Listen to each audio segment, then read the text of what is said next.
इन दिनों भोजपुरी इंडस्ट्री में काफी ज्यादा विवाद छिड़ा हुआ है मगहिया जवान और सिंगर भोजपुरी टुनटुन यादव के बीच में। इस वीडियो में आपको यह बताने वाला हूं कि किनके बहन के बारे में कौन सा गाना कौन सिंगर गा रहे हैं।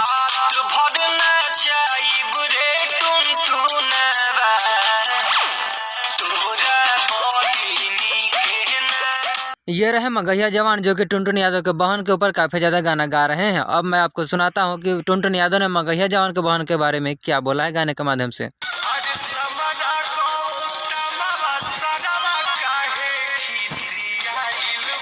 ये थे हमारे भोजपुरी का सिंगर टुनटुन यादव जो कि समर और गौतम के बारे में गाना गाए हैं। अब मैं बताने वाला हूं कि जो समर सिंह है मगहिया जवान फेसबुक पेज से वो टुनटुन यादव के खिलाफ में क्या गाना गाए हैं और रील बनाए हैं, चलिए देखते हैं।